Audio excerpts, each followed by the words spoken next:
Good morning, afternoon, or evening, wherever you are, and welcome to A Pint of Cthulhu Season 3. I am Cap, been playing this from the start, and today making my GM debut. What I'll be doing is I'll be taking our team through the retro-futurist, post-apocalyptic wasteland of Fallout.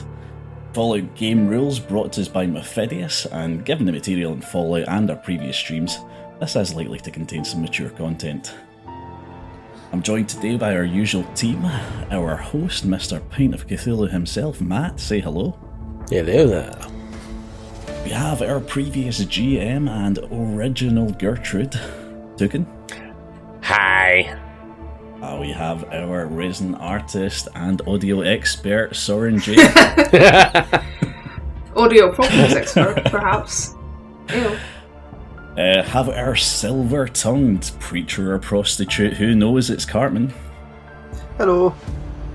And last but not least, an actual celebrity, Canadian national treasure, Josh. I don't know where you're getting Canadian from. Yeah, hi. Shut up, Josh, it's not all about you.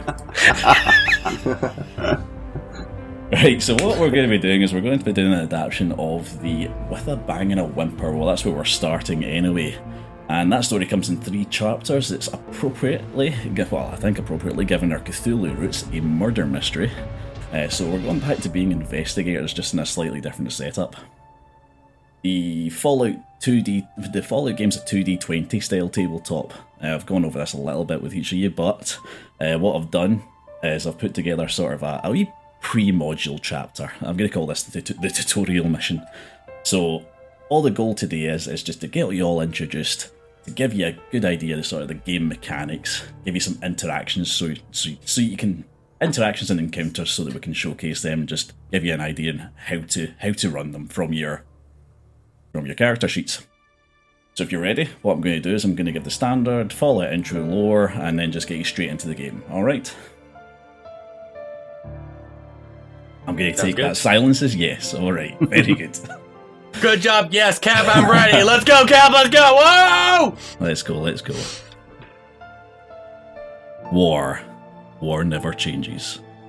Since the dawn of humankind, when our ancestors first discovered the killing power of rock and bone, blood has been spilled in the name of everything, from God to justice to simple psychotic rage. In the year 2077, after millennia of armed conflict and the destructive nature of man could sustain itself no longer, the world was plunged into an abyss of nuclear fire and radiation. But it was not, as some had predicted, the end of the world. Instead, the apocalypse was simply a prologue to another bloody chapter of human history. For man had succeeded in destroying the world, but war never changes. In the early days, thousands were spared the horrors of the Holocaust by taking refuge in enormous underground shelters known as vaults. But when they emerged, they had only the hell of the wastes to greet them. We begin our adventure deep underground in the office of the Overseer in Vault 169. Awaiting a meeting with the Overseer sits Winnigan Stair. Wearing the standard Vault-Tec jumpsuit and a pit boy on her arm. Also floating in the room is a Mr. Handy robot, a medical unit the denizens of the vault affectionately nicknamed Mr. Medman. So if you have a wee look, I'm going to change this page here, and here is the Overseer's office.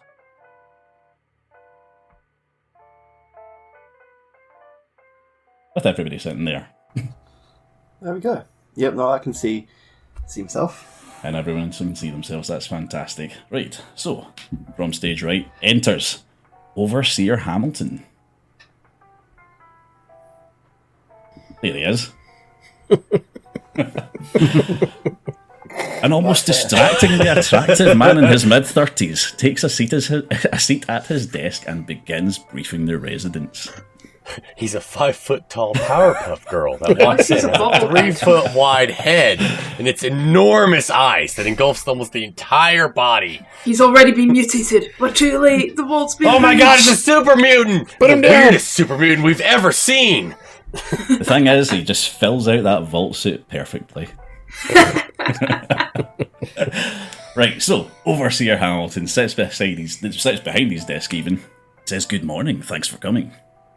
Now, as you know, I'll say it anyway for the exposition. As you know, ever since we opened the door to our vault, our scouts have found one settlement, and we have a cordial relationship that has benefited us both greatly. We're starting to get worried about how far we can stretch supplies and repairs before we set up more trade relationships.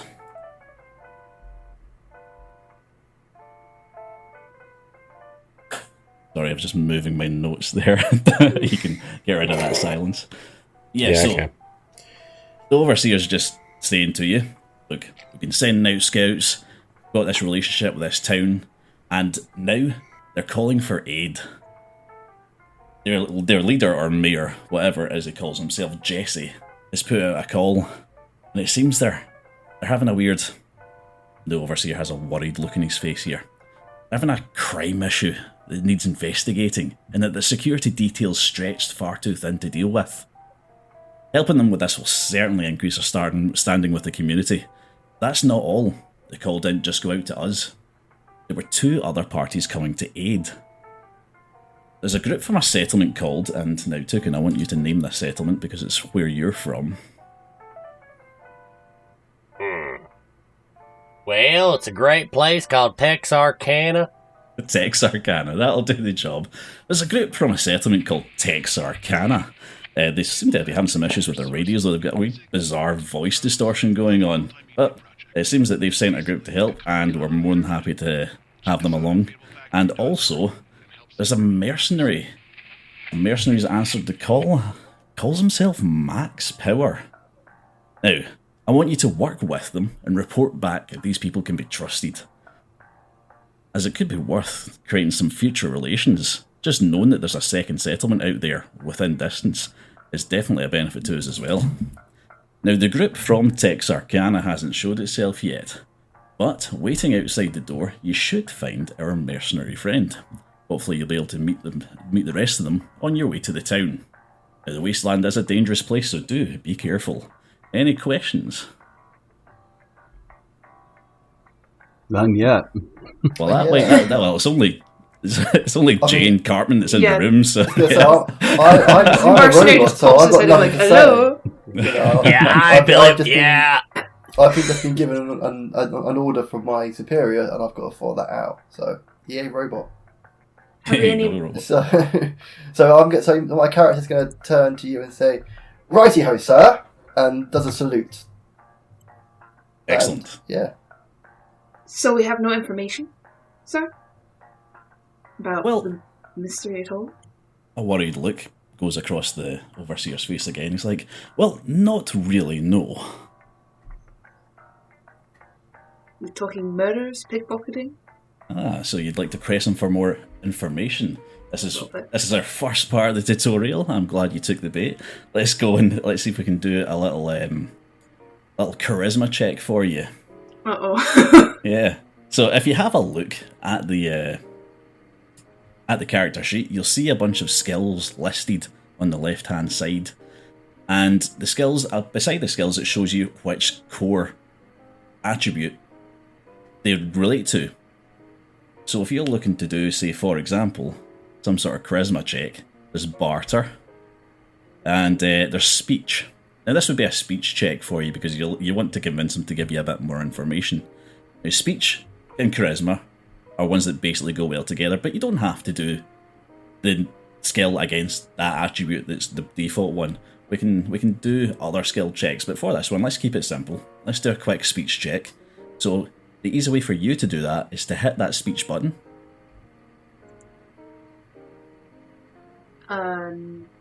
Additional dice. If it says additional dice, you just say none at the moment. We're just in a basic roll. No additional dice. So fire that into the chat. That's a whole lot of something, for sure, that I don't really understand.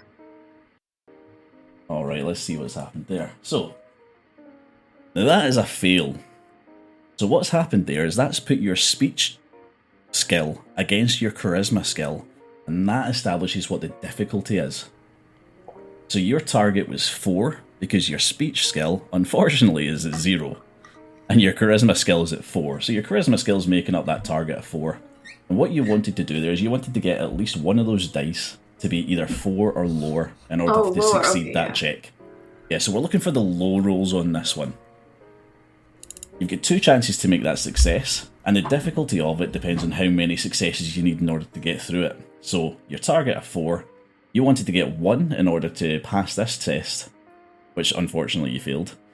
But there might be different tests later on in the game that need more successes. So, for example, if I wanted to give you disadvantage on something for some reason, you might have had to have 2 successes instead of just the 1. So I understand what's going on there? Yep. Excellent. So your skill plus your attribute is the difficulty, is you the target, sorry, for what you're looking to get below on your 2d20 roll. And, of course, as standard, you get 2 d20s each time you try it. Good with that? Yep.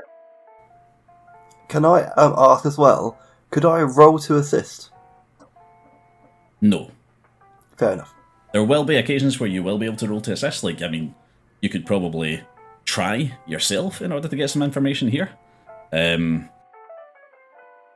But we can work on assist rolls later on. We'll just keep it simple for now. Yeah. I'm surprisingly quite charismatic as a robot, so... They tend to find they are quite charismatic, those robots in Fallout, aren't they? But yeah, so, the Overseer, not convinced to tell you any more than what he's already told you, just says, look, this is worth our time.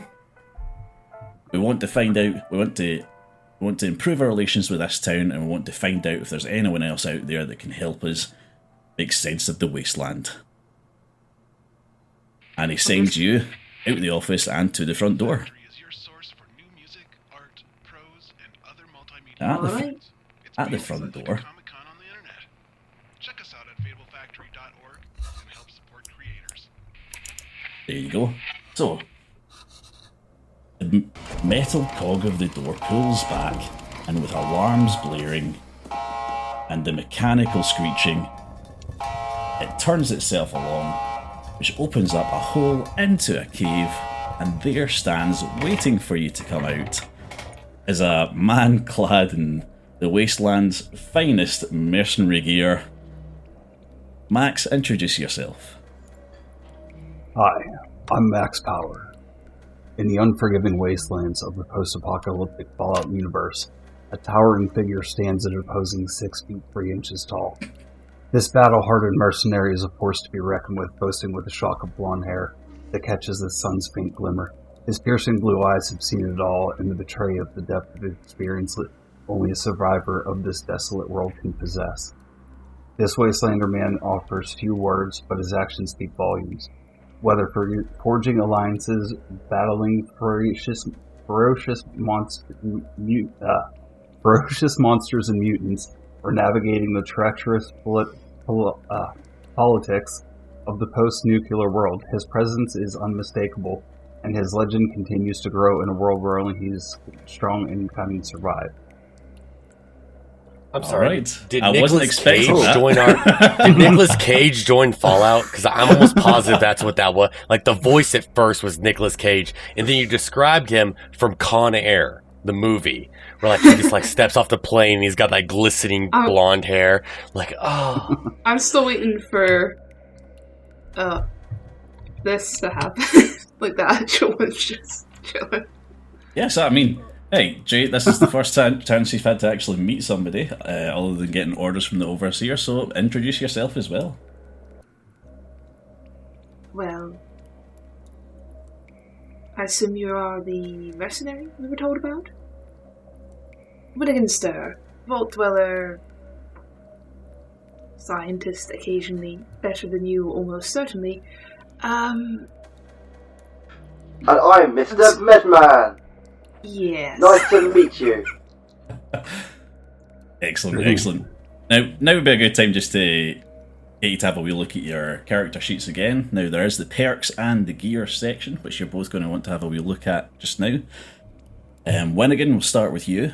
So if you have a look at the perks page, you've got a couple of traits and perks that have been added based on the choices you made in character selection. First of all, as a Vault Kid, you are actually healthier than everyone else. Now that gives you some benefits. So, for example, it reduces the difficulty of any endurance test that you're likely to make, like to resist effects of stuff like diseases. And you've also got a Pip Boy, which gives you some benefits. So, for example, a light source, a Geiger counter.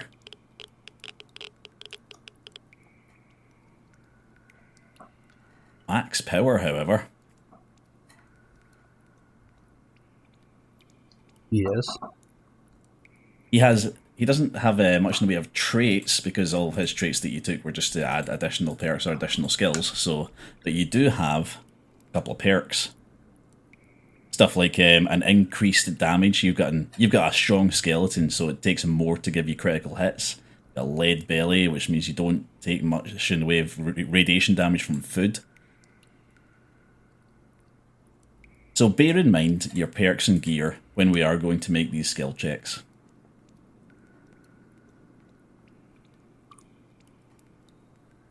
And Toucan, don't you worry about yours. I know yours looks pretty empty, but I'll explain where your benefits come in, because they basically come in from your class and your equipment. Oh, no worries there. Alright, so you've all introduced yourself. I'm guessing that you'll just want to walk out the cave. Yep. Brilliant. So what are we going to go explore? Yeah. So hang on a second. well- I'm gonna do something a bit more interesting here. So as we're walking out the cage, I'm going to my character's Cave. going to turn to Max and say, "Sir, your radiation levels are 15% over the minimum requirements. I would recommend a Radaway." That's it. Just carry on walking. Well, does anyone have any Radaway? Not No. for you. I assume you do know where the nearest town is, the settlement we're supposed to be heading to? I know some areas around. That's exactly as helpful as I thought it would be. Yes, All we right. can go explore. I will show you the way to go. Alright, brilliant. So, you all walk out of the cave and white out. The light blinds you. Well, this is just Winnigan, actually. The light blinds you. You've never seen daylight before, and it takes you a couple of seconds to adjust. Mr. Medman and the mercenary just keep on walking as if it's nothing. No problem there for them. And what you see, once your vision clears, what you see before you is a ruined town. This town clearly didn't survive the blast of the bombs. It's just full of dilapidated buildings. So, right, I'm trying to get your tokens on here, so bear with me a second.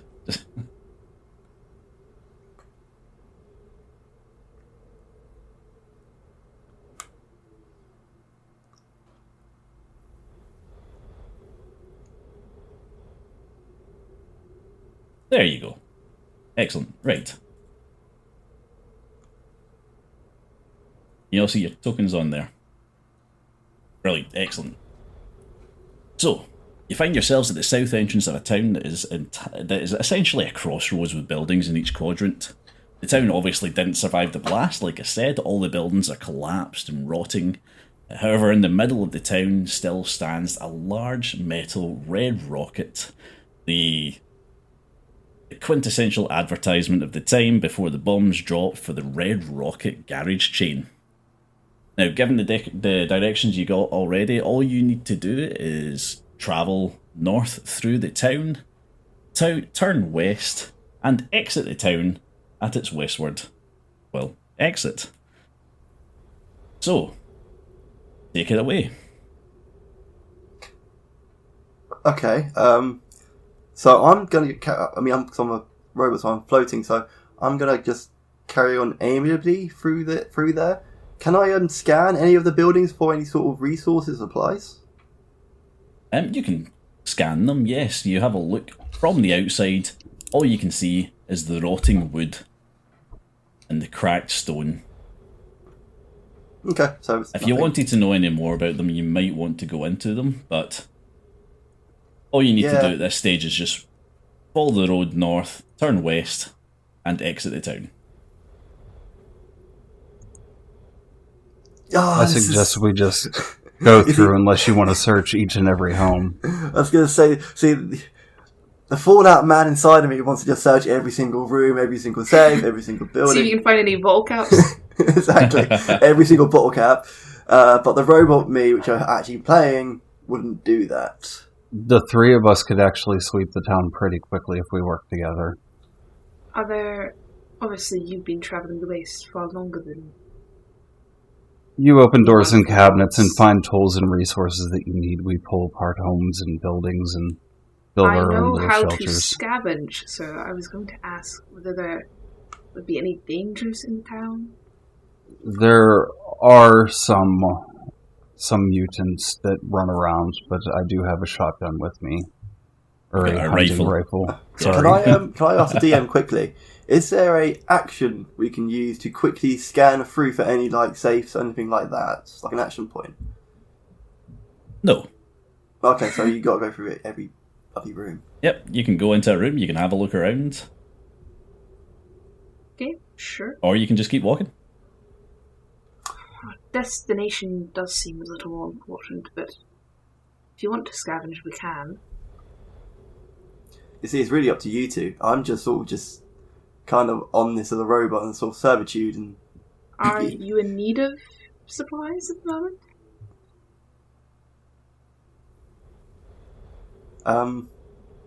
Mr. Powers? Austin, if you will? Max. Yes, some Radaway would be good. I haven't searched many of these homes here, so if we split up and each take an area, I think if we go here, here, and here, we could search that for supplies, and then all meet up at this sign here. Sure. No problem. Yeah. So, who wants to go Yeah. first? So, oh, whoops. That's drawing. My bad. So, are we starting with the building on the left? The rundown shack. I was thinking if one goes to the left, one goes to the right, and I go straight ahead to the rocket statue to see if we can find anything, and I'll reconvene over at the purple sign just northwest of us, or northeast of us. Okay, Sure. so to make this Split the party a as bit soon quick as we for get you. in. Love it. Yeah, to make this quick for you so you're not split up for too long. You go into a house to the left of you, and the inside doesn't look any better than the outside. It is a rotting husk, clearly been looted a long time ago. Nothing much left in it, except from just old fusty sofas. And we're going to give you a random trinket to find. So one of you found a gold pocket watch. Nice. Alright, Winnigan found the gold pocket watch. Excellent. We'll add that to your inventory. You go across the road to the other dilapidated building, and it's in even worse state than the last. For some reason, a couple of overturned bathtubs. But in looking through everything, you find yourselves some shotgun shells. That'll be Sick. useful. You find Okay. 6 shotgun shells underneath a bathtub. That will be useful because none of you have a shotgun. I thought Well, Max, Max said he had a shotgun. Yeah, I thought Max did. Yeah. A hunting rifle. He's got a Hunting hunting You rifle. can't even tell a rifle from a shotgun. Yeah, I can't believe that was a random roll as well. Excellent. It's like the game was playing with you, Max. Anyway, as you're walking through this town, you round on a blue car. And propped up against the blue car is a corpse. Now, this corpse has clearly been dead a long time, given the state of its skin. However, with with Mr. Medman's keen medical observation skills, he notices something very, very odd about this particular corpse. First of all, the corpse is breathing, and second of all, it's bleeding. So, introduce yourself, Billy Bob Firewater. Okay, so very quickly, I'm going to run up to Billy Bob Firewater and say, "Sir, you seem hurt. How can I assist you?" Stop talking too loud. Okay. Just gonna fly. Just gonna fly away. Not gonna say no more. And you can take this advice on how to help most people you run into. Well, hold on. Whoa. Who might you be, madam? Oh, absolutely not. None of your business, hopefully. We're just passing through to a town in a little bit of trouble. You don't remember that this man's propped up against a car and currently bleeding. Oh yeah, I know. Oh, that's just a flesh wound. And it's like Monty Python where his arm falls off. Like, ignore that. Hold on. Put that back. There we go. Yeah. Cap. Don't worry about me, lady. I'm more worried about where you're headed. Nowhere you should be following me, actually. Powers, Midman, we should probably leave, right? He's already dead. It's not like... Oh my god, is that Nicolas Cage? No. Cap, I do have medicine under my skills. Would I be able to use that or barter with him to heal him for info? You can try. Okay. Well, how about this, Mr. Man that's bleeding out? Do you want to continue bleeding out, or do you want to live? Bleeding out? What are you talking? And he looks down, and that's when he notices the wound. Oh, shit. Yeah, I'd like this kind of healed up. That'd be great. Under conditions, you don't cross us or you're dead. Wouldn't he be dead? I don't before know. we left him? What do you... When you say dead, I mean, what are you going to do to me? I mean, is I it mean, punish me, or... Why did you jump straight to that? I'm honestly uncomfortable with this conversation. I mean, how bad do I need to be? I mean, is she going to punish me? Yes, I think I should leave. I think we should just go. I don't think we should stay. He seems fine. We can just head on. Mom does not seem to approve of you, sir. Well, fine. But I accept the conditions. Even if I'm not going to be happy about it. Alright, so just click on Max medicine. Power wants to do a medical check. Yeah, so again, same thing as last time. You're going to go for the medical check. Okay, can I actually assist on this? Because I am a medbot as well. Well, I was wondering why the hell the medical Yeah. robot didn't want to do this, but no, it's fine. We'll go for Max try to do some routine medicine here. Now, luckily, it's the EMT in me that wants to, stop the bleeding. Max has actually had himself a critical success there. Yay! Hey, excellent. So he wraps the wounds, makes sure they're fine. For some reason, he's not at all put off by the fact that the rest of them looks dead already, and they continue on their way. Now, we're going to Bob mention Firewater. Do you want to? what he looks like. Yeah. Do you want to tell them how you got into this situation by any chance? So, well, I'm going to describe for the group at home. So we've already made a joke about this, but Billy Bob Firewater is the same Billy Bob Firewater from Call of Cthulhu. But he's a ghoul now.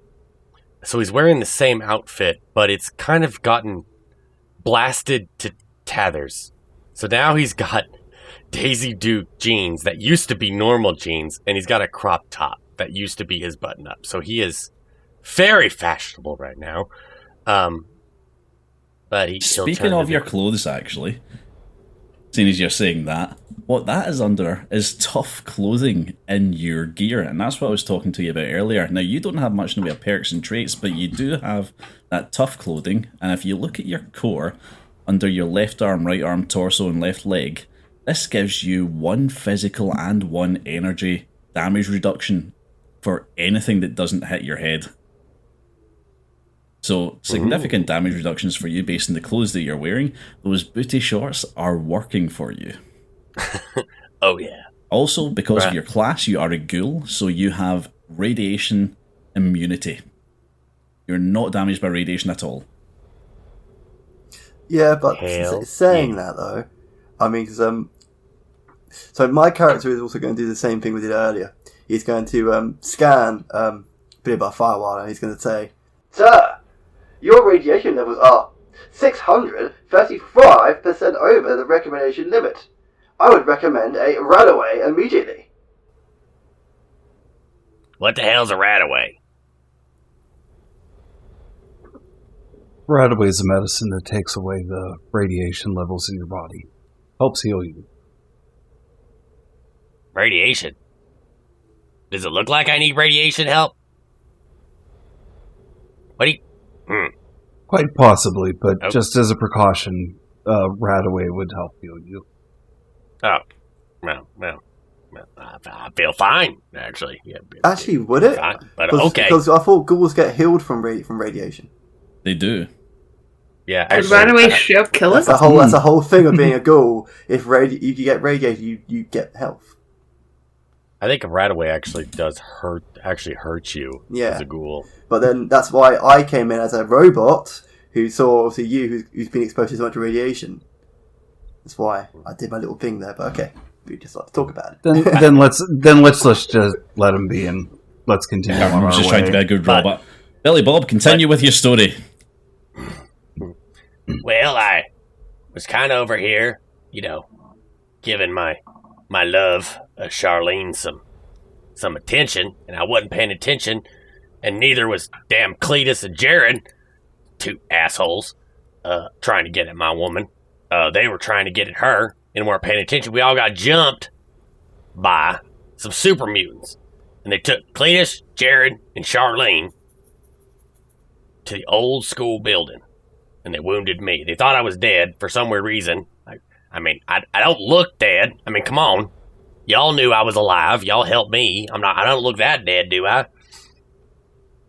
Also, if you guys can't get a hint at home, he has no fucking clue that he's a ghoul. Like, I kind of was going to go on that vibe. Like, he has no goddamn clue. And that's a good vibe to have because, yeah, no clue. He just No thinks clue. He's a ghoul. I look pretty good for several hundred years old, but man, I guess I found the key to immortality. I don't know why. Alright, so all of you are in the centre of the town there, and all you have to do is go west, follow the road out west to get to the town that you want to go to. Now you might see on that map there that this school building that Billy Bob just let you know about is also on the west road, so you're going to have to pass that in order to get out this town and to the settlement. So, take it away.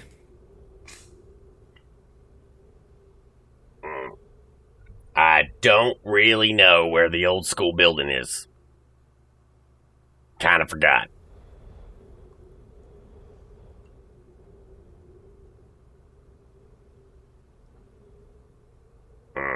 I guess. Does anybody want to Yes. do something, or walk in a direction, or talk Well, to each other? Sir, we are travelling north. Would you like to accompany us? Because that's north is the way we're going. Am I correct? Through the town? Yes, we're going north. Yeah, it's going Yeah. north and then turning on the road to exit westward. Okay, so yeah, that's what my character says. I agree. Well, I ain't got anything better to do. And I will... she looks towards, Winnigan, I think is your name? Jay? Yep, So Winnigan? Winnigan. Looks at Winnigan and goes, I will go wherever she goes. Can we go wherever he doesn't go? Well, I'll go wherever you go that I'm not going. And Alright, how about you, wait, why aren't you trying to find your girlfriend? Girlfriend. We're not Wait, really one good minute. at we don't do labels. All right. She's a good friend of mine. But don't be too jealous of her. Your girl. But don't be trying too to... jealous. Oh! Of her. Don't worry. She ain't too much. She ain't anything compared to you. Oh. You hear that, Max? You might have a shot at this Charlene if she's... Whoa, hey, string bean, get the hell away from my... Hey, speaking of, she's not my woman, but... Nothing hey, to you. But you, Jay, stay the hell away from Charlene. You have no worries. I have no interest. That's right, you damn right you have no interest. That's what I thought. Right, so we're going to head north with our new companion. Alright, excellent. Yeah. So, you all head north, you make it to the middle of the town at the crossroads, where the old burnt out garage of the Red Rocket is located. From here, the directions are you turn west and walk out the town, which will take you past the old school building. Is there anything you'd like to do at this point? Search the Red Rocket area. Alright. Max wants to go into the Red Rocket. It is completely burnt out. It doesn't even have a roof. All it has is a couple of workbenches that appear to have been melted at points from the bomb blast. You try to pry open a few of them, and let's see if you get any loot out of this. Alright, you find a magazine. So what you found is a US Covert Operations Manual. And what we're going to have to do is we're going to have to go into our rule book for that one. Right, search It's a that sneak. now. If I remember, it's sneak. Yeah, so these magazines give you bonuses to your skills. Nice. But is it a temporary buff or a full buff? It is a full buff for anybody Ooh. who's holding them. Sexy. Yes. Right, so let me get to the contents here. Let's see. Can, little lady, can you, read the contents of that magazine to me out loud? I'm about to put my hunting rifle. May have forgotten how to read. So you know. At this point, I point my hunting rifle at him and say, "You need to knock this shit off with her." Whoa, hey, hey. Whew. I mean, if you want something too, buddy, let's go. Come on. Do you two need privacy? A separate room, perhaps? No, but you and I do. That's for sure. I don't think we do. Well, suit yourself. Does this magazine have bad pictures, or is it just a jar? I'm just going to throw the magazine. Yeah, so do me a favour. Roll a d20. Oh. Did I straight up kill him with a magazine? All of us? No, just the one who found the magazine. There you go, a 7. Alright. This is assuming that was to chuck at his head. Wadded up like you're batting a fly, bad! Pff, ah! We need a spray ball. Bad! Alright, so I don't know that this is going to be any use to you just now, but that's a +1 damage dice inflicted by attacks against characters' NPCs. Now, there is no NPCs at the moment, it's just a lot of you, so if you ever get an NPC in the team, they're going to get a damage boost. Nice. Oh, nice. Yeah, so anyway, that's one for you to keep a hold of. Stick that in your inventory, and I'm just going to put the code for that in the chat there. So that's not the soldiers you're looking for, that particular magazine is called. And no idea what that Covert Operations Manual was doing in a garage. The only thing I see in the chat... Oh, wait, hang on, sorry, wrong chat. It was the only thing I see in the Wait, chat. can I need to ask the DM something. So, do you know the lore behind the Covert magazines, Cap? Yes. Okay, yeah. I know the lore as well, and I know why they are in certain places of the Fallout plate of the universe. Yes, but nobody else knows that, so... Yes, so I'll keep that quiet. Should we take this with us? Yeah, do take it with you as well. Tell you what, if anybody else is looking, I'm going to also give you a little caps. Might as well find some caps somewhere, eh? So yeah, whoever is looking, you get 4 caps as well. And you can stick that in your inventory in the gear section. Alright, excellent. We're done with the looting. Sorry, can you tell me the effect of this thing again? Yep, the effect is +1 damage dice inflicted by attacks against character NPCs. Is it like all of it or just Jay? Just Jay. Or just whoever's holding the magazine. Oh, okay. Okay. And does it to someone else. Quick, use this. We're like in the middle of a fight and you just throw a magazine. And enemy's like, what? But all of a hell's that sudden, the gonna do? enemy's Like, give me companion one gets a second. +1 damage. I gotta read this article real fast on how to beat you. Give me a second. Yeah. Now, with these perks, depending on the individual issue you found, you'll receive a different one. So there's loads of different perks for each loads of different magazines. This is just an example of them. And you may benefit from them, but you can only benefit from them once. So if it is one that's sort of like that, where it's just like a bonus to attacks, then that should be for the whole scene. So don't worry about that. There's other ones that have limits on them. But you get to know that at the time. There's loads of them. I doubt you'll get too much exposure to that. But just to let you know, there are magazines in the game, and they have perks. All good with that? Sounds good to me. Excellent, brilliant. So, you turn west on the road. Do you start heading towards the exit of the town? Aren't we supposed to be heading north? Yes, those were the instructions at the start. You head north into the middle of the town, then turn west Okay. and exit the town on its westward road. Is that headed towards the old school building? Yes. Oh, okay. Oh, so yeah, that's where I'm headed. Obviously, I'm like, that looks like a school to me, and it has like a big clear sign that says school, but he can't read. I think that's a school, but I don't know. No, it Alright. just says cool. I think we should avoid it. Yes, sir. That is Washington High Street, Maine. Is that the right? I had to make that one up there, but oh well. A very good American street name. You Yes. forgot to say it's Washington, Seattle, Martin Luther King Jr. Boulevard, Park Street. Ah, damn it! I knew I got it wrong. I should have got. That was my second go-to, you nurse. Yeah. Excellent. So, now let's get your tokens Damn on the it. next screen here. There you Oh, all are. Springville Cool, yeah, Elementary, exactly. that Of course it was really did. Springfield. Damn it. It's Springvale. You start walking past this old burnt-out school building, although being mostly made of stone, this is the only one that's still relatively stayed standing. Being as loud as you are going past this building as Billy Bob is shouting about Springvale and Cartman's wondering what road we're on, somebody inside the building hears you.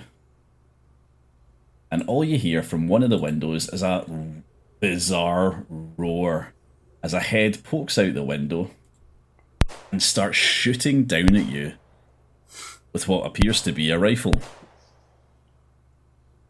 Well, I'm going to immediately Okay. shoot back because robot threat. Yeah, robot aim. She'll be able to hit him straight away. Well, before I do that, I was going to ask too, is because I'm a former Texas Ranger, can I do a quick draw? Pull my 38 as well? Like, as soon as I saw his head pop up, kind of like a shooting gallery? So basically, You know, like, bam! all of you want to just start shooting back up at this super mutant. Oh yeah, super mutant. I Excellent. know Billy Bob Fantastic. Firefighter wants to. What we're going to do is we're going to do our first little combat tutorial then. So everybody should have an initiative score. 13. You'll find that on the core page of your character sheets. Okay. Yep, so just click it and I'll put it onto the chat. Oh, Max with a 13. Alright, just waiting for Jay. Sorry. There we go. Alright, Oh, brilliant. 14. So, Why does Billy Bob Firefighter have like single digits and everybody else has fucking double digits? Like, what the hell is this garbage? looks like Belly Bob's not much of a quick draw in this one, mate.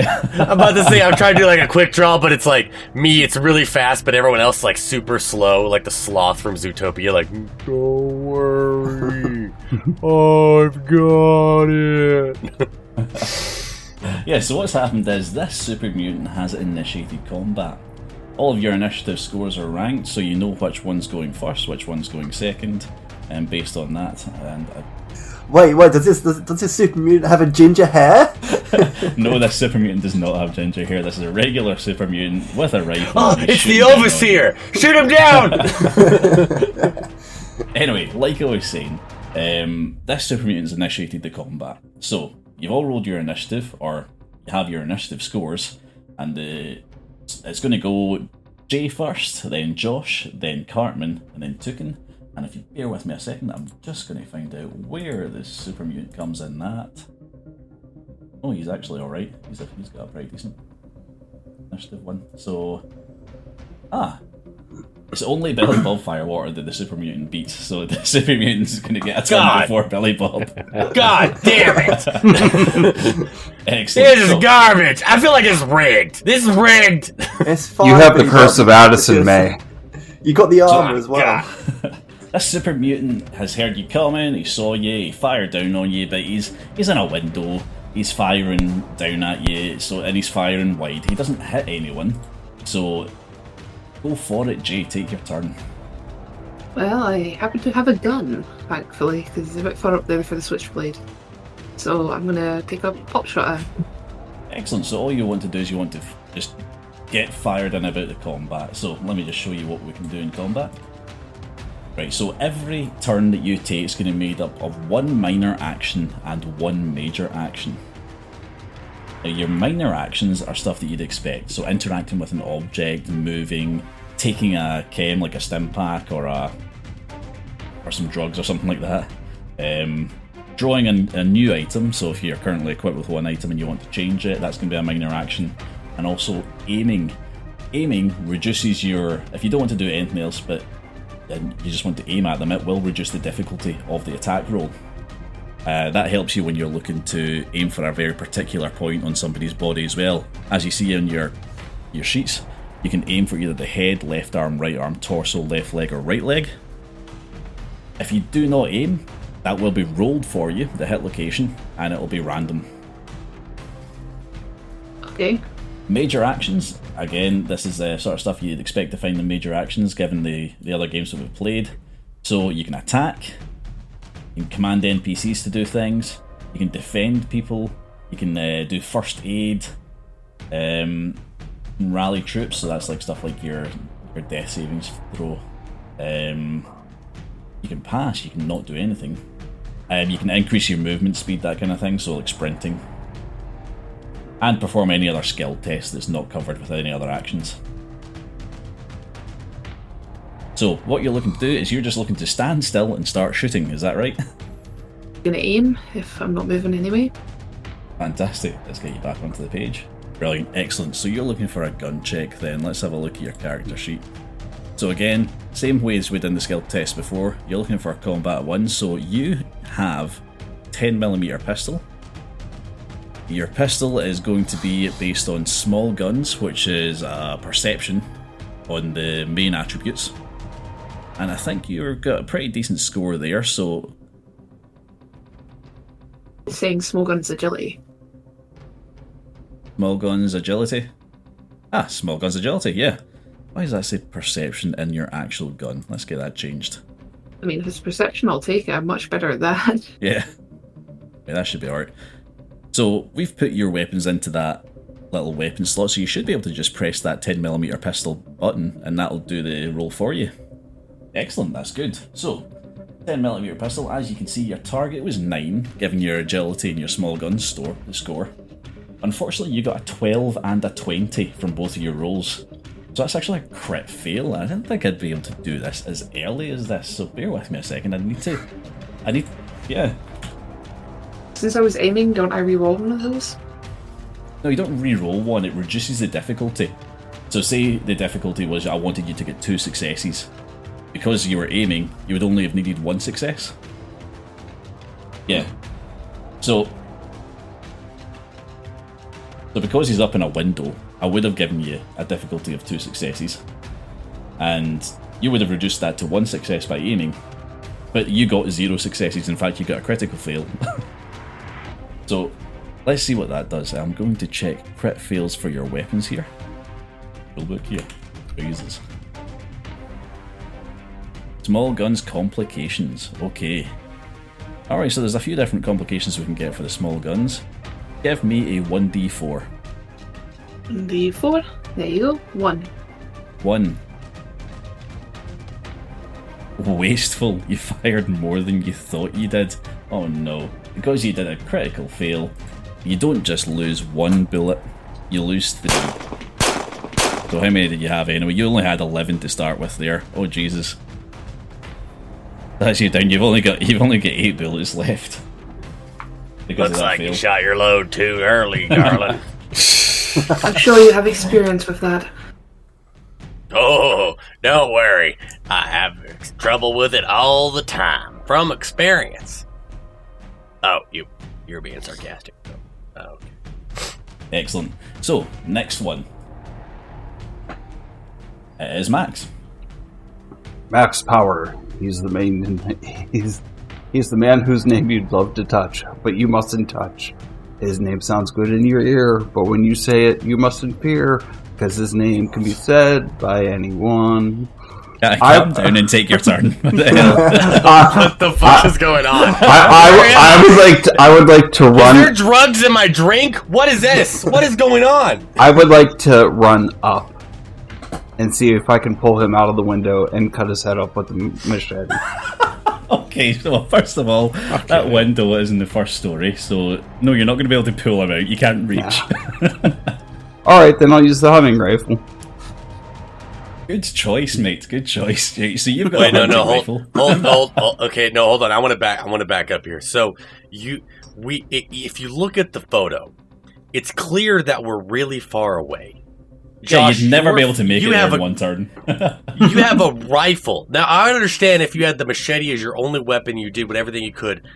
But you have a rifle. Yeah, but knowing The thing you decided to do was, I'm going to stab it. And you're going to run all that distance to fight it when you have a distance weapon.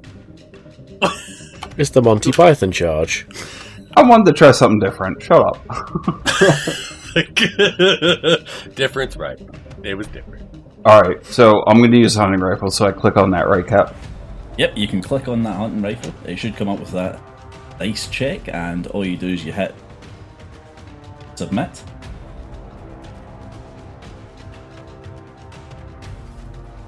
Alright, brilliant. So, there we go, we've got a success score there. And again, just to talk you through that there, what he has there is he has the gun score of 3, the agility of 7, that gives him a target of 10, and he has a 2 on one of his rolls and a 13 on the other one, so that's 1 success. But you might notice there that that's came up as 2 successes. That's because the small guns is a tagged skill for Josh. That means that in order to get a critical success, 1, 2 and 3 will work for him. It's the same for all of you on your tagged skills. So 1, 2 and a 3 for those skills for a critical success. So that counts as 2 successes for him. So he's absolutely nailed the shot. He fires a round off. You see it. You see that puff on the head, right in the eye of the super mutant, and he just drops from the window. Yeah, it would have been cooler if I could have ran up. No, I'm just kidding. So he's dead. Fortunately, you're still in a combat encounter. I wonder why that is. So, You have to cut its head off. next person, take its turn. That'd be That'd be you. Well, okay, so this kind of sort of works with what I was planning on doing anyway. So I want to, because I'm a robot, I've only got kind of short range weapons with a laser pointer and a buzzsaw. So I'm just gonna run and gun, and I want to run towards the front door of the building, of the school. Alright, run towards the front door of the building. You know what? Given the distance there, I will say that you can run towards it and open it on this turn if you wanted to. Okay. Would that be all of my actions though, of my turn? Yes. So if I open the door and there's someone on the other side with a shotgun, I'm pretty screwed.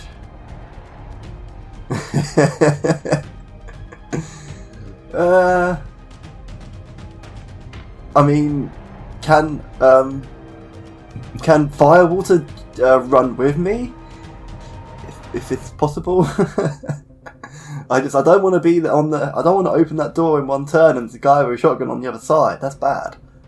I don't want Sorry, to be there Billy Bob alone. Firewater is still trying to draw his gun in a quick draw in slow mo. Oh, bugger. He's about halfway Whoa. to his hilt now. Well then, I'm going to have to find you a target. So I'm going to run to the door and open it. That's the be the one. Excellent. And just as you're opening it, it gets kicked open from the other side. So I'm going to see if I can get you to do a little survival check for me. Remember, I have got those jets, so I'm not on legs or anything. I could. Yeah, I remember, don't you worry. So we're going to do a quick wee survival. We're going to make it, we're not going to make it endurance. Now, normally survival's endurance, but because this is going to be like a dodge roll, I think, we're going to make that perception. So instead of just hitting the survival button, what you can do is you can go up the top left corner, you'll see two little blue buttons. One of them is of a dice. And this is called a quick roll. And this is what you use in order to change what attribute you want against your skill. So have you clicked that yet? Yes, I found it. Alright, Right, excellent. Perception. Yep. So you want 2d20 on the dice, attribute, perception, and skill. You want to change that to survival. Okay, I'm Excellent. Now roll that for me instead. That's 2d20.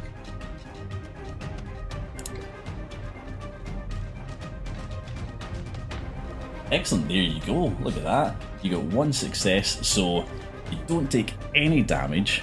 You manage to bump yourself back a little bit with your thrusters, so the wood of the door just splinters off the stone of the building.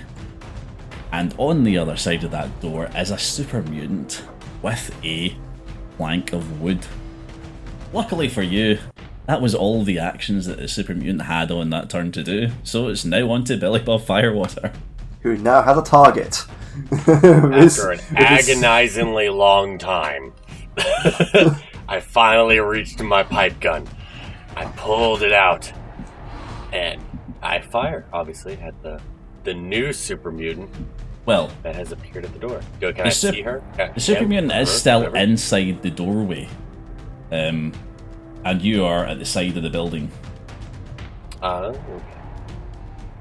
So, So my is gun. this going to be a chase of move into position, then shoot?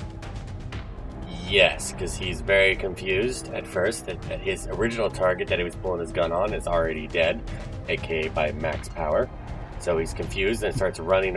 He kind of runs to where he heard the commotion. I wouldn't say runs, but kind of gets a better eye view of the commotion that Mr. Handy is now going through and gets a better view. I mean, you just saw Mr. Handy being kicked away, so you know something's happening.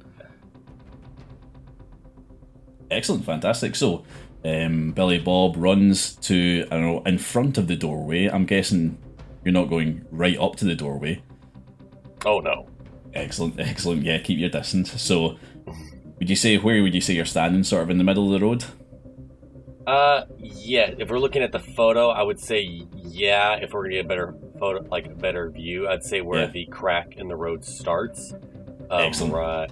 Right there, probably. So you run across the side of the building towards where the door is until you can see inside it just enough to take a shot, and roll that shot for me. So you are looking for the small guns as well. You should have the gun already listed there, the pipe gun, so just press on that for us. Alright, and because it's right in front of you in a doorway, I'm not going to increase the difficulty of that. You hit your target, and now we can talk about damage, which is great. So, roll damage for me. Yeah, that's another button that's there. So you can just press that button, and a bunch of dice will show up. Okay. Does add the digital dice? Do I add any? or No, just- don't add any more. Yep, we're just going for the basic rolls just now. No adding. So, Okay. excellent. Right, so as you can see, those 3 rolls have came up with 3 little Vault Boy faces. Now what that means is 1 damage. So 3 physical damage is what's happened. The little faces also mean that any active effects on the guns also apply. Unfortunately, you don't have any active effects, you've just got a basic pipe gun at the moment. There's a few different things that dice can show. So it can show a 1 damage roll, it can show a 2 damage roll, it can show 0 damage, and it can show that little face, which activates the gun's active effect if it does have any. On that particular roll you've done 3 damage, so 3 damage to the super mutant. And we're going to roll the hit location for you. You hit it straight in the torso, right center mass. Got it with 1 bullet. Squeezed its pecs and like caught the bullet in between its pecs. Yep, the super mutant takes a step back but is not down. Still ready to go. Well, shit. Alright, next person on the turn. Oh, it's actually the super mutant. No, hold on. No, Wait. she go around. No, it's not the super mutant. The super mutant was before Billy Bob, so it's back to the start. Winnigan. Winnigan, gonna try and shoot again, I guess? Alright, so you are again still just at the side of the building along with everyone else. You can't actually see a super mutant from where you are. I'll move over and shoot then. Exactly the same as Billy Bob, just run to where Billy Bob is with your gun out and fire. I'm keeping a safe distance from Billy. Like, runs up, almost gets to him, and starts scooching awkwardly this side of me. Yep, so Don't worry, darling, I don't bite too much. 2 of you are stood back to back outside the door of this school, shooting into the doorway. Just need you to roll that gun check. I am trying, it is being a bastard. Oh, there we go. I got a 5. So that's 1 success. You did 1 success, that is another hit, so you can do your roll damage. Sure thing. Alright, and you got 4. Does the magazine apply to this? No. Does the magazine apply to this? What do you mean? Wasn't it 1 damage inflicted by attacks against NPCs? Oh no, it's that doesn't apply just now. That's NPCs that are on your side, so don't worry about that. Right, Oh, so we do team killing. So what has happened there is before you've we got... go any further, wait again. Could you throw me that magazine? That'd be really good. It's not the kind of magazine I like. No, yeah, well, I doubt it's as sticky as all the magazines I've got, but it's okay. Nice. Anyway, nice. moving on. Continue, Cap. There we go. Continue. Yes. So, you'll see there's 4 dice there because Winnigan's gun, the 10mm pistol, does 4 damage, whereas Toucan's does 3, and the damage rating is how many damage dice you get to roll. So Toucan's done 3, Winnigan's done 4, and what she's managed to get out of those 4 dice is 5 physical damage. Because as you can see, she got 2 of them with 2, 1 of them with 1, and 1 of them with 0. That's an additional 5 damage to this, which is actually a critical hit. Nice. That's brilliant, so let's find out where it hit. Alright, you hit it in the left arm. Fortunately for you, this is a left-handed super mutant, and the board that it was holding that smashed the door down with was in its left arm, so you have actually knocked the weapon out of this super mutant's hand. And you've left it pretty useless. I doubt it's going to be picking up that board again. Unfortunately, it is still alive. So next person, we are back to, I think it's Josh, and you are still in your position, way down the side of the building. You can't see the one in the window anymore. What do you do? Max Power would like to go to where Mr. Medman is by the door and see if I could fire off a shot once I see it. Excellent, so you're all huddling around the door again. Well, you and Mr. Medman are huddling around the door, the other 2 are sort of in the street. Yes, I can move them again, excellent, so you there, you there. Excellent, there you go. So, you're right up at the door, there is a super mutant in the doorway with a broken arm and a sort of weird bloody tit. What are you doing? It's not a war crime if it's the first time.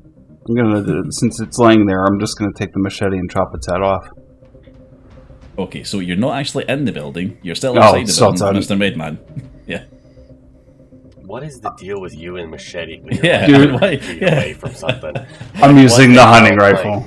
I'm close We have enough, our new don't worry! psychopath. All right, roll your damage for that one, because that's definitely a success. You've managed to get 2 successes on your hunting rifle there. And you've done another 3 damage with piercing, so you can see the effect adding up there. He has 3, and he's got a piercing effect on there, so that's +1 damage, so he's going to do 4 total damage to this super mutant. And he's going to hit it in the torso as well. So he just aims up, center mass, shoots it through the heart, and bang, hits the floor. Dead. And then I say, I'll have what she's having. Come on, guys. The second Max said that, like, Billy Bob Wire looks at him and is slowly loading his pistol again. Alright, so let's get you That was pretty damn into the bad. school building here. We should search the bodies. Take a second, the guns and stuff. Hold on a second there, you're getting a wee bit ahead of yourself. You're still in combat. Oh, there's more. So you took out this chap at the door. Now, what can you see when I've brought this up? Is it just... I see something very familiar. Advanced darkness. Yeah. Right, So, let me see. generator to the left, the door to the right. Is that right? Excellent, and the rest of it's in darkness. Yeah. That's brilliant. So, what happens is, through a hole in the ceiling, drops down another super mutant. Wait a second, this is from RimWorld. Wait, what? This isn't Fall. Wait a second. I know. I'm just having fun. GFUs. Right. This super mutant's a bit more familiar. It's just dropped down onto his face, onto his torso. In fact, it's dropped on top of the other super mutant, and it looks up at you, bleary, with one eye missing, because this is the one that Josh put a bullet in. It was in the window. He's now fallen through a hole in the ceiling, and he's coming to attack you. He raises up his gun to shoot at the doorway, and I believe that seeing as Josh has just showed up at the doorway, I think he's probably the closest one to the door, so this shot's going to go out to him. This one goes out to you, Josh. And I'm going to increase the difficulty for this person, because he's only got one eye, so hopefully he doesn't get 2 successes. He did get 2 successes. Fuck. And that's a crit. What's a crit? Oh my god. Alright, so I'm going to roll... so it shoots at Josh and hits, and Josh takes 2 points of damage. Alright, so you're all... Miraculously hits the exact I know. eye that he knocked Josh. Yeah. That Josh knocked out of him. He's got his vengeance. Right, So do I have an eye patch on now?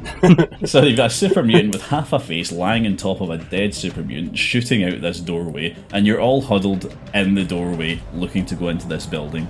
So, next person on the queue, that was Josh that just took it. Oh, it's Mr. Medman. Yeah, so lucky me, I've got all the short range stuff. It's pretty close, you know. Yeah, I'm going to use my handy dandy laser pointer. Handy dandy laser pointer. Nice one. So, you're going to just sort of float up to it. Let's get your token on. Float into the doorway. There you are there. So you're in the doorway and you're shooting the laser pointer at this currently prone it. super So, mutant. I click it. Yep, just click it. Additional dice, none. And you fail. Now this wasn't a critical fail, so what I want to do is I want to take you through luck at this stage in the tutorial. Now luck, you've all got luck points, as you can see, and luck can be used for a number of different things. So you can spend your luck points, if you want, to talk to the GM, and you can ask him to introduce some sort of helpful fact or detail about the situation you're in. You may spend a luck point to re-roll dice in a dice pool. You can spend a luck point before you attempt any skill check as well to lower the difficulty. And you can use your luck to change the roll in the initiative, so you can take your turn earlier by using your luck points. So if you wanted to re-roll one of those dice, you could spend a luck point, of which you have 7, to do so. Yeah.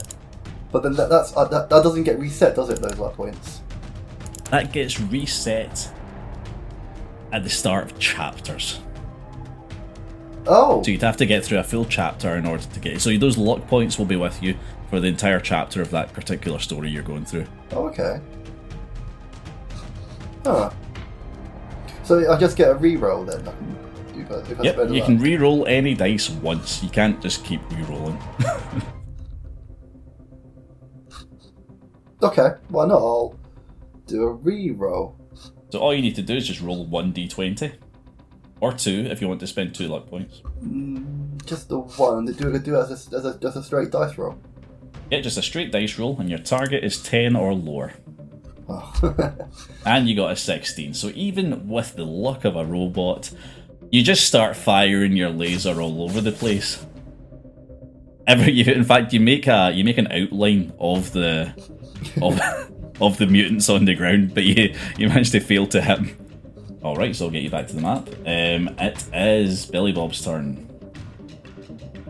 All right. As a minor action, I'm going to aim my pipe pistol, and as my major action, I'm going to fire. All right, so still staying outside of the building, firing into the doorway past Mr. Medman. You want to hit this lying down super mutant. Yes. Brilliant. I'm going to put that as a difficulty of 2. However, if you're going to stand and aim, that will reduce that back down to 1 again. Awesome. Excellent. Right. So, give me the roll. Your gun. And do remember, keep track of your ammo here. And again, there's a miss. Not a critical miss, so no problems, nothing bad's happening to you. Luck point. I wish to spend a luck point. And you wish to spend a luck point as well, no problem. I want Spend that luck point. Roll. Give me a d20.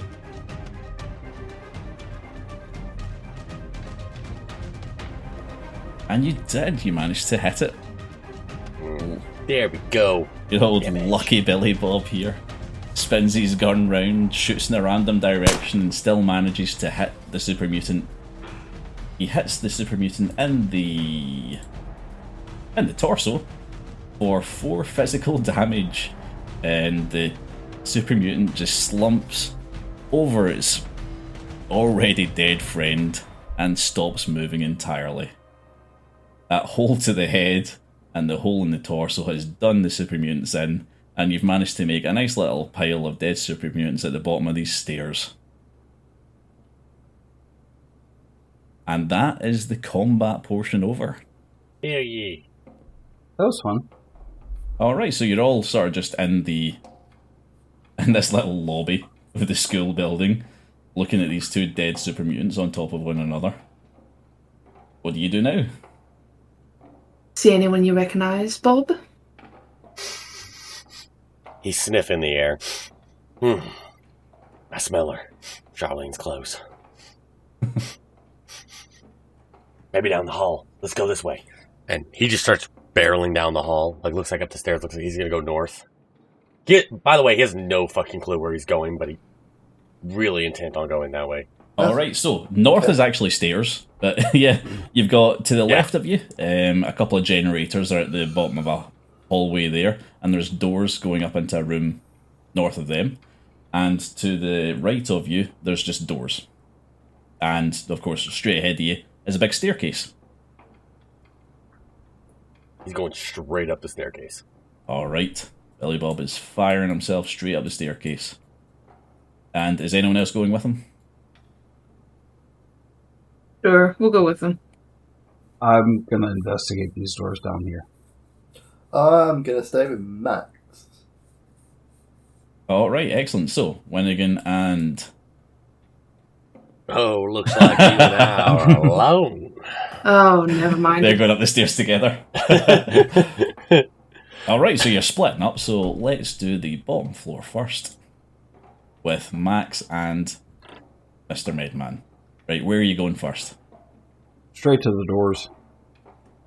I'm looking at the dead bodies. Yeah, go on. I want to search them. I want to see if I can find any medicine on them.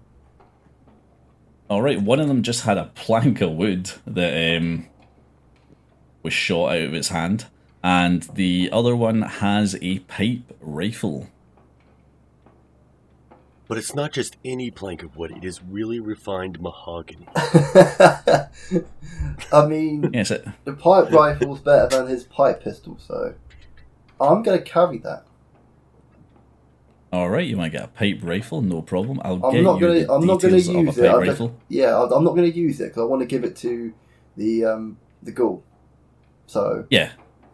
yeah. It does use the same ammo, so this one, let's just do a wee quick roll. Yeah, the Serbian still had 5 rounds of ammo left, so you've got a pipe rifle and 5.38 rounds. Okay, so do I add that to my inventory? Yep, you can add that to your inventory. You can either just add it as notes, or you can actually put it in the right place. But considering you're not able to use that, you can probably just put it in. The second I find Billy Bob again, I'm gonna give it to him. Yeah. So yeah, I'm not gonna write it on my character sheet right now, but yeah. Yeah. Other than that, they didn't really have much except from like various types of meat stuffed into their pockets. Is it unidentified meat? Unidentifiable. That's it. Unidentifiable meat. No, I'll leave that there. I know when I see bad meat. And I'm gonna just follow Max. Alright, excellent. Max, where are you going? I'm going to go over to the doors, and I'm going to stand in front of them. Okay, there's 2 sets of doors. The ones, That's that token, thank you. the ones to the northeast of us. Excellent. Alright, so you've decided to go and stand outside some doors. And then I was going to kick it open and duck behind the wall right behind me to the left. Alright, you kick it open. Let me see if I can remove this fog for you. Is that it? Can you see? Yeah. Yes. Right. Alright. You go in, you dive in, go to the left, you find a couch to hide behind, and look around the room, and there's no one else in there. Okay, so You're hiding from no one. I'm gonna just float in and can I just scan the room? Stand in the middle of the room and do a 360, just scanning the whole 360. Yeah, so Mr. Medman just walks into the centre of the room and does a little spinny spin by himself for a good 3, 4, 5 rotations. Max is wondering what the hell's going on, and then I'm gonna say there are no life forms detected. excellent.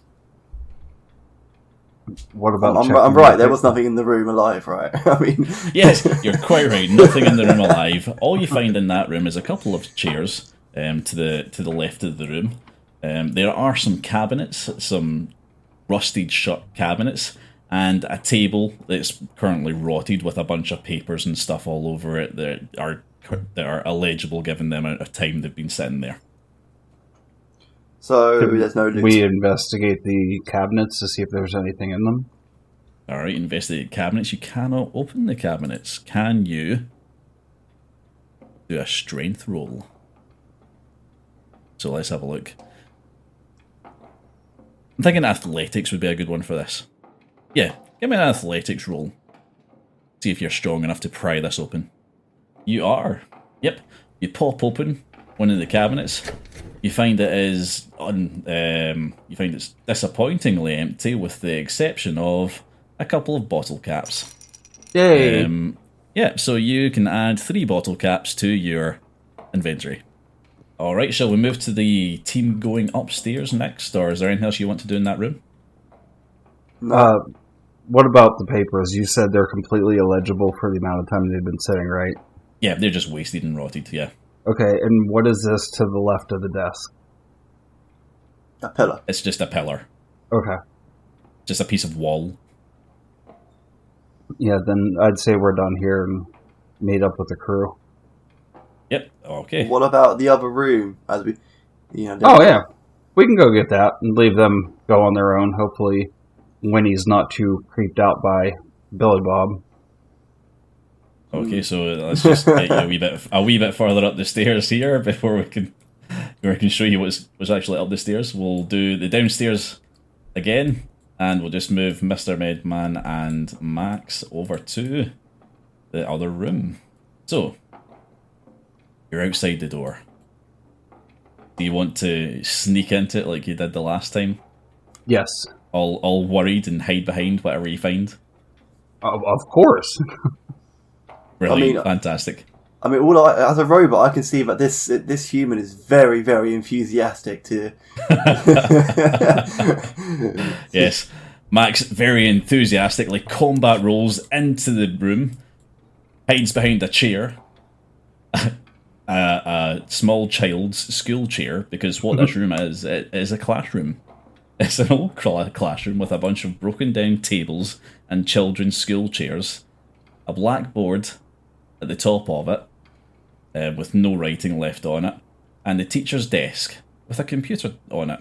Awesome. So Mr. Man's going to do exactly the same as he did last time. Float to the centre of the room, spin around 5 times, scan the area, and say, "No life forms detected." Excellent. With your perception, you are able to see that, again, much like the room previous, any papers or information left standing is all rotted away, as well as some of the tables, and the computer is hollowed out. There's nothing left of the computer to see. Okay, so no, there's no notes on the computer. Excellent. Anything else? Is it worth having a little search around? Anything like we can get into? Any drawers? Well, the only drawers are in the teacher's desk.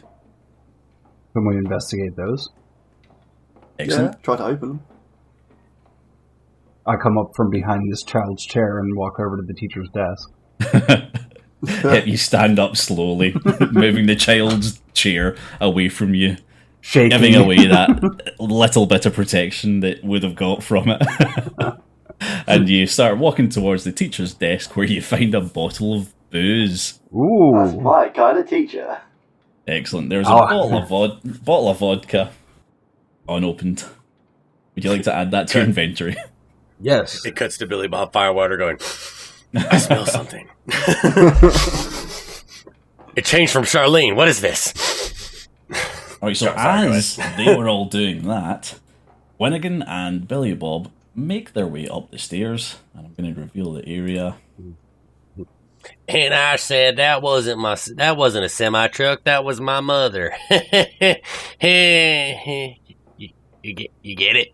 You get it? Yeah, okay. A tough crowd. Build it. Mm-hmm. Let's go find your Charlene, shall we? Who? Oh, Charlene. Yeah. Let's go.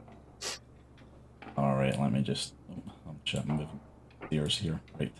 So you come out at the top of the stairs, and what you see is a large open room with lots and lots of holes in the floor. Obviously, this is one of the holes that the super mutant fell down and fell on top of its friends.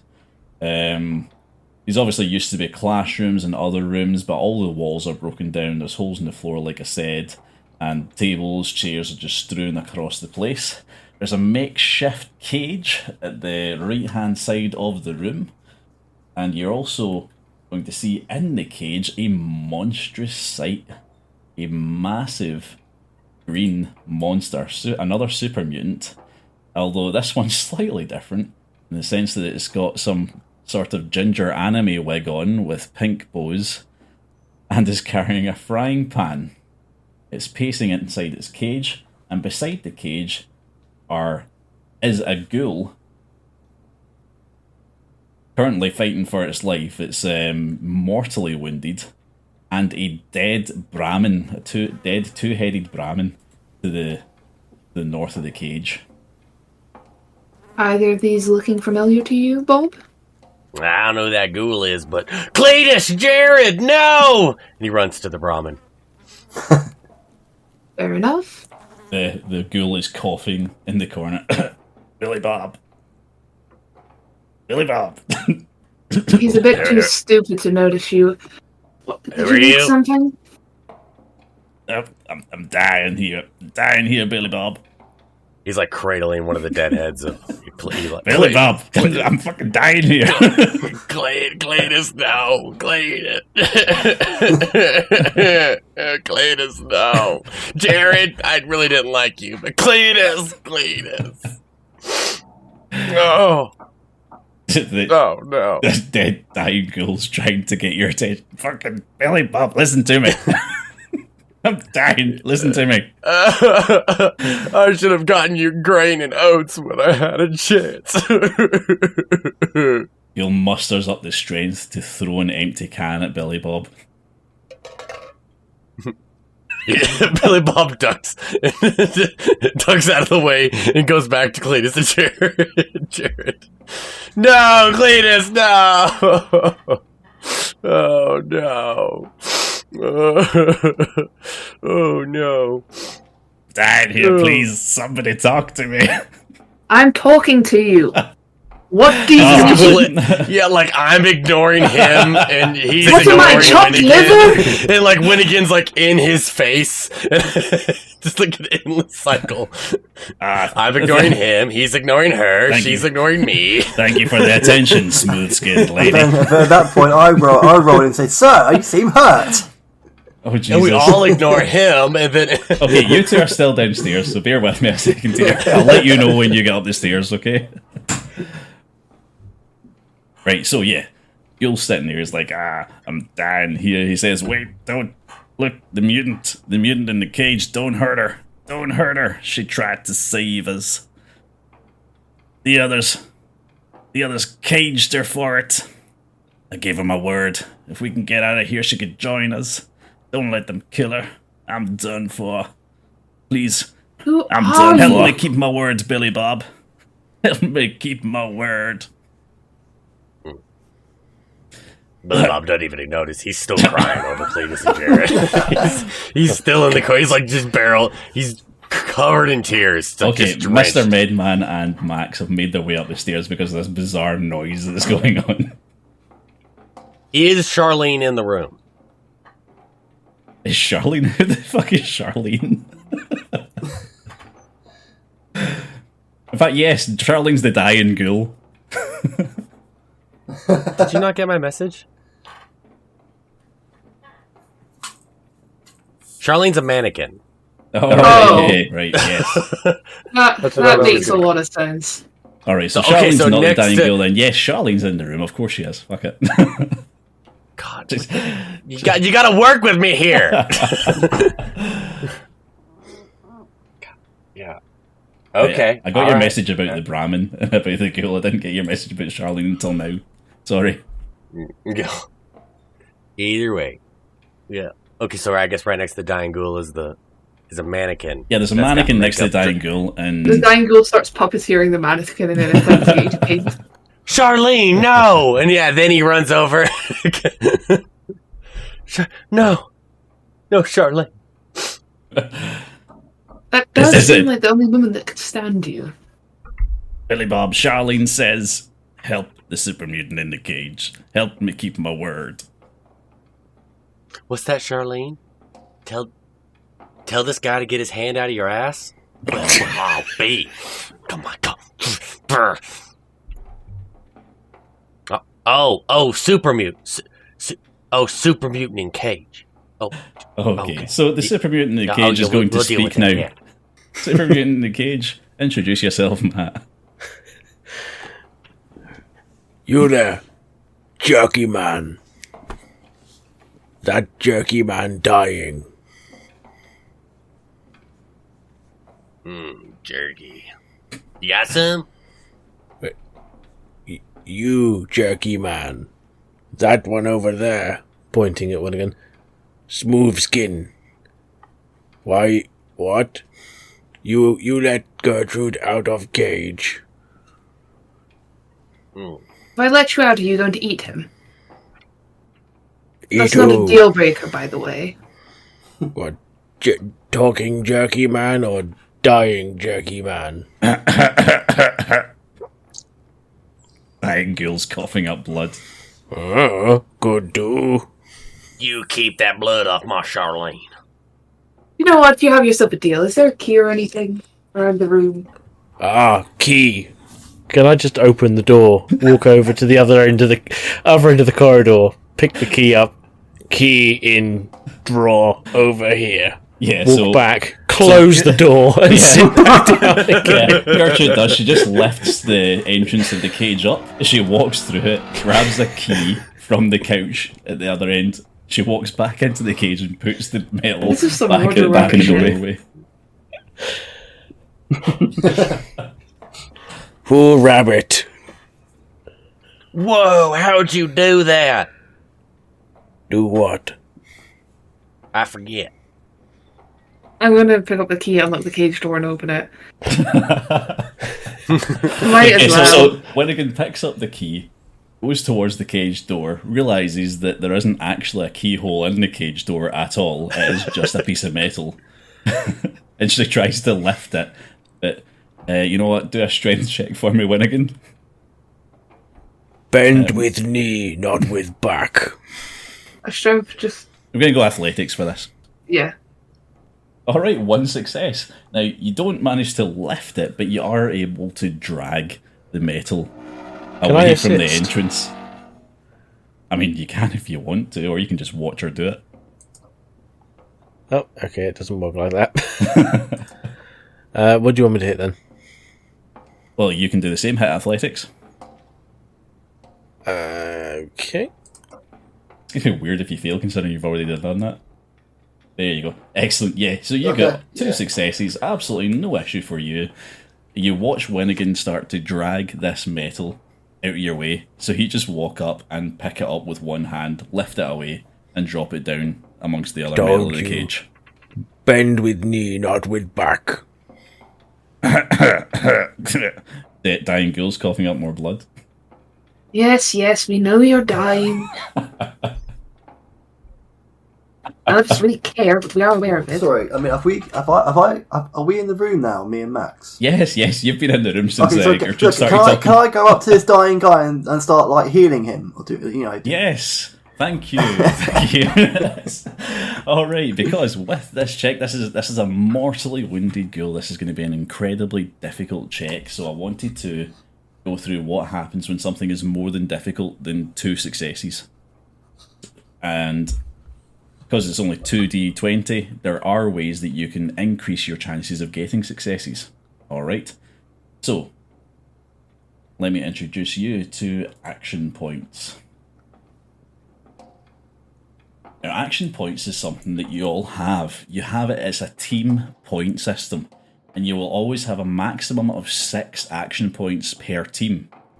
So when you want to use action points, you're going to have to discuss amongst yourselves whether or not it's a suitable situation for using action points. And it's a you can use them for a number of different decision? things. Yes, because it's shared. Okay. The action point pool is shared. You currently have 6, and that's the maximum you will ever get. In order to, what you can do when you use these action points is you can use an action point to buy more d20s. And that's where that additional dice thing that you've been seeing comes in. So if you want to get more dice, you can use the action points to get it. You can use them to obtain information. So you can, like, if you want more information about something, you can spend an action point, and I can answer truthfully. What you can do is you can reduce the time it takes to do a task. So you've not really had any time-sensitive tasks yet, but if there was something that was going to take a long time to do, you can reduce that by using action points. And you can also just use them for additional minor actions and major actions in combat. Also, not only do you get more d20s, but you can use them to buy more damage dice as well. There's a different cost to each of these actions, so for example, what I'm going to do is I'm going to set this difficulty rating at 6 in order for you to cure this dying ghoul. That's an extremely difficult task, but in order to do that, what you can do is, first of all, you can reduce the difficulty with one of your mods. So you have a medical modification on your body, I guess. Yeah, I think it's part of my gear. Yeah. I want to say gear. So you can reduce difficulty using mods. You've got your diagnosis mod, Yes. and there's lots of different equipment and stuff throughout the game that has a reduced difficulty benefit. And what that means is you've already got 1 success, so that takes it down to 5 successes you need to get. Now, if you were just to do a standard roll, you have medicine as one of your tagged skills. So if you got 2 critical successes, that would get you another 4 points. That still doesn't get you enough in order to actually heal this ghoul. So what you can do is you can start buying more dice with action points. 1 dice will cost you 1 point, 2 dice will cost you 2 points, and 3 dice will cost you an additional 3 points. So if you add that all up, 1 dice for 1 point, the second dice for an additional 2 points, that's 3 points spent, and then the third dice for an additional 3 points, that's all your 6 points spent. Do you understand how that works? I follow you. So I need Burn 5 all successes. 6. Burn all 6. Burn all 6. No, because he was saying about we could use it for information as well. So we could have. There's a number of things you can use it for. You can use it for more combat dice, more damage dice, and of course more skill check points. Dice, sorry. Like a good, for instance, as well is if someone's on like low health and we need to kill an enemy quick, we can just like basically just absolutely tank someone with damage before we go and kill the next person. You can, yes. I mean, I like to use 1 dice extra if it's all right, guys. Group thing. So Alright, that is going to give you extra, but it's still going to be very difficult for you to get all the points just getting 1 dice. then, what do you think, guys? As a group, because these are action points, we could go 1 more. That'd be half our points gone. Yeah, let's not do that for a random ghoul we don't even know is important. Yeah. Well, it's Billy Bob's friend. I was going to From say, Billy yeah, Bob's. he seems to know Yeah, Billy really I'll need well. to save this AP to. I'll need to save this AP to heal up Charlene later. So, She's severely injured. yeah, am I still right to use the 1? Or should we just leave it? Yeah, leave it at use that? the 1, just don't use all of them. I'll use Excellent. the 1. Alright. Use the 1, so what you want to do is just click it like normal, your medicine check, and you're going to add 1 dice this time. Okay, unfortunately you get no critical successes. And you only get 2 successes. So the ghoul just coughs up as you're working on him, coughs up the last bit of blood, and goes limp and dies in your arms. Can we Okay. this Sorry, one? no, I got to say this. So I look at the dead girl and go, "Damn it, not again!" and just fly away. Can we eat this one? Sure. Yeah, go for it. Just don't touch my Charlene. We're not using it. Jerky man dating plastic? It's the best he can probably do. Did you just say the P word? Gertrude doesn't remember what Gertrude said 2 seconds ago. Charlene, she's a big brute. She don't know. Don't be upset. Don't be upset. You big brute. You apologize to Charlene right now. The big brute can fold you like a deck chair. What? What going on? Gertrude confused. Oh, well, I guess we'll let it go. Smooth This one skin. time. Why jerky man be weird? That is not something I have. Can I randomly start searching stuff in the room, like drawers and stuff, if there's anything around? Whilst the humans are talking, I might as well start looting. Oh yes, Yeah, well- the humans. Plural. Everything's basically all just crammed up. Like, this makeshift cage is just made out of everything that was in the room, from school desk chairs to the tables and bits of desk, bits of computer, all that sort of stuff. Everything really is in this corner of Cool. the room where Gertrude was being held. Can And I? there's nothing useful. Everything's broken. What about the recently dead body, or the now dead body? Yeah, the recently dead body only has what he was carrying. What about the clothes? Are they worth anything? Are they good clothes, bad clothes, or crap? Yep, they're crap clothes. They're just regular old rags. Damn it, not even Wasteland rags covered in ghoul blood. What about the Brahmin? Can we cut that up and use it as rations? Good point. You can cut it up and carry some Brahmin meat if you want, but it's going to be just you're going to be carrying around raw meat. It's not going to. Not going to last particularly long. Gertrude is probably big enough to carry a whole haunch leg and use it at the club. I mean, I'd carve it up for food if we can use it. It would go off pretty quick. We can cook it tonight. Not if you do it all like the old campfire way. Cook it over some meat and char it, and you don't get the sickness then. Gertrude has frying pan. Sure, we can take some meat and cook it. Yeah. Alright, so... Anyways, should we move on? Up the stairs. Alright, Gertrude comes out the cage and... she starts trying to cut into the Brahmin with her frying pan because she doesn't have a knife. Oh, I have a knife. There you go. Billy Bob, as they're cutting the Brahmin, Billy Bob runs up. No, Cletus, Jared, no! Oh, right there, that's the backstrap. You want to cut right there. No, Cletus, Jared, no! Oh, wait, no, you want to get that one right there. That's the hamburger meat. No! You have preference? Oh, that's the T-bone right there. You want to get the T-bone? Go and cut right there behind the... No! You seem conflicted. So I guess you all just spend like an hour in this dilapidated school building butchering a Brahmin. I would like to go up the steps. Just bonding, I guess. We're having a good time. We're having a cookout. Best friends to the This is a Nice. dead Brahmin hanging from the rafters behind them. They're just like giddy, all smiling. Dee, dee, dee, dee, dee, dee, dee. Oh no. Cap, can I continue up the steps? You have continued up the steps. There is only 2 floors to this place. Oh, I thought there was steps right here where... Like Max is... That's the down steps. This entire time Max has been going up the stairs like one step at a time. All right, 7 more to go. Yeah, so that's you. You've done the entire school building. Should we do our typical thing and burn it to the ground, or are we going to keep it for salvageable stuff?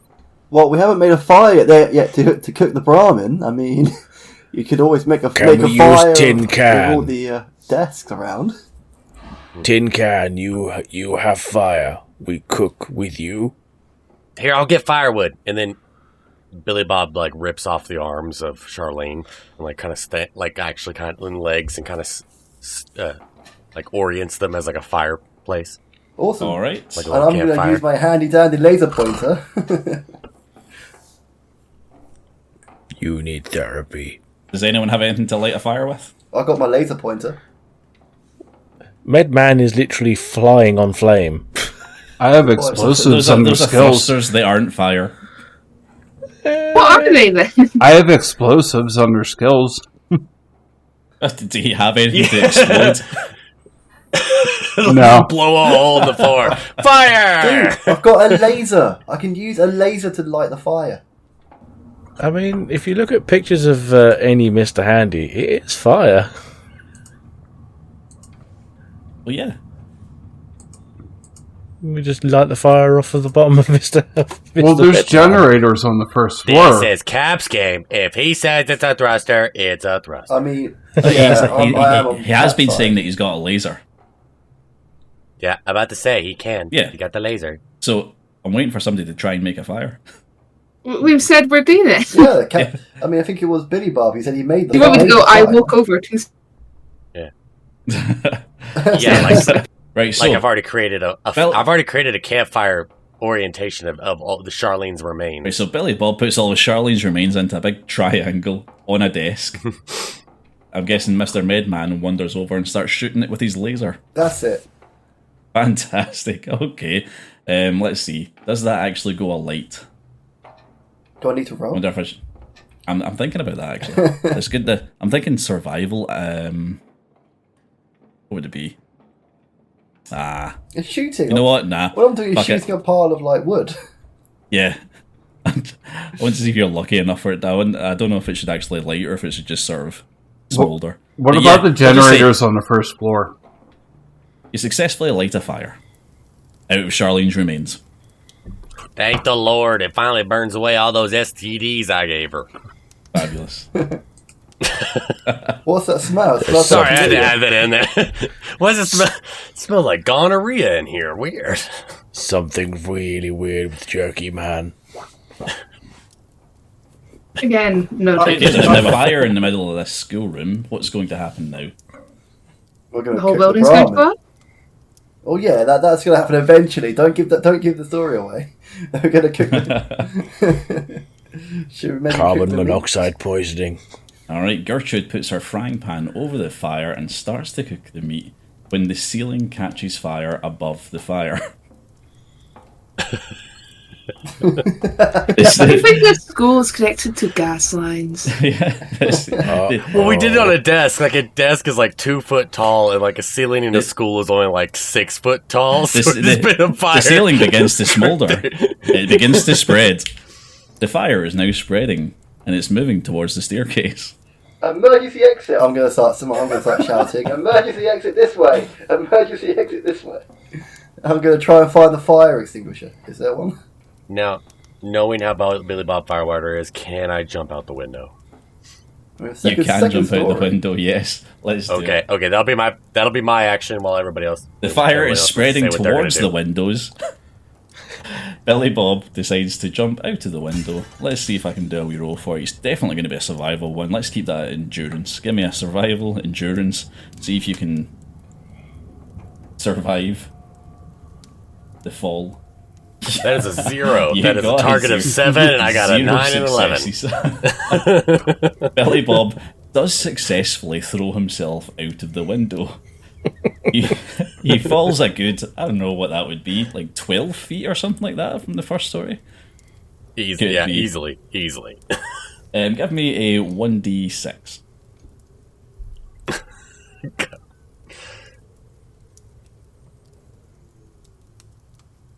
And that is a 6. That's a 6. Okay, so he breaks one of his legs. Okay, so Billy Bob is now at the bottom, outside the school building with a broken leg. The rest of you are still on the second floor, with this fire rapidly spreading towards the staircase. I'm running down the guess staircase to get out. Yep, time. Okay, Gertrude, take the leg. Time to evacuate. everybody runs down the staircase, Gertrude with a leg of Brahmin in her hand. Alright, Right, do you just keep on going out the building? Yes. Okay, I'm just going to say that you all successfully managed to beat the fire to the front door and get out there before the fire spreads and kills you all. You are all now successfully outside the school building, which is rapidly starting to catch fire. Okay, I'm sorry. I've got to turn around to the flames, look at the flames, and go. I feel something eerily familiar here. I'm shocked you didn't already, Cap, have a flame-covered version of this already. Get up. Just pans over. For everybody at home, he's just drawing an orange pen all over the thing. There you go, the school building's now on fire. You're all outside just watching the fire burn. And there's that one random super mutant that's like, "Help!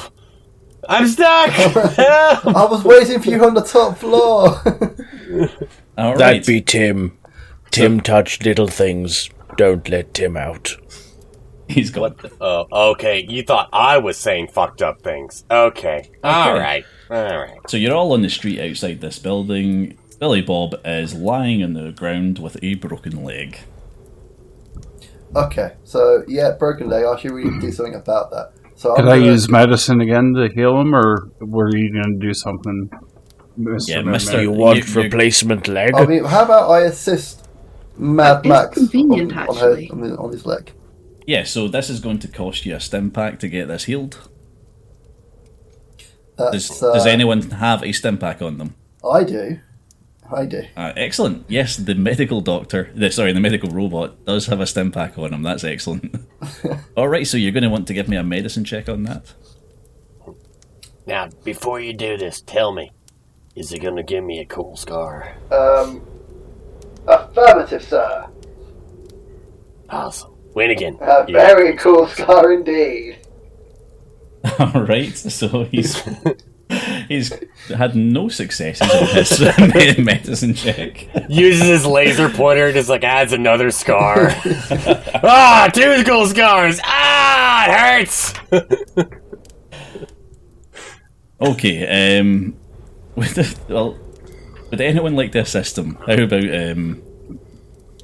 about Josh's character Max? Do you want to try rolling? Yeah, let me see what medicine does. Win again, help! Oh, Help me! Okay, so Critical fail. everybody's failing. Everybody's Can I failing help? their medical checks. Look, my leg is just getting worse. Like they're slowly adding more scars to it. Like it keeps cutting into it. Yeah. Like Everybody's it's like just Ricky sort of- Bobby from Talladega Nights. They're all just kind of pulling on his broken leg for absolutely no reason, doing no good to it at all. There's 2 knives in my leg. Hang on, so can I actually use my stim pack then? Sorry? Can I actually use my stim pack then? Or was that actually part of the medicine check? Well, that was you trying their stim pack. Would you like to spend any luck points? Or action points? Okay, yeah, I think I'm gonna go for another luck. Can't remember what that I've would like do. crawled.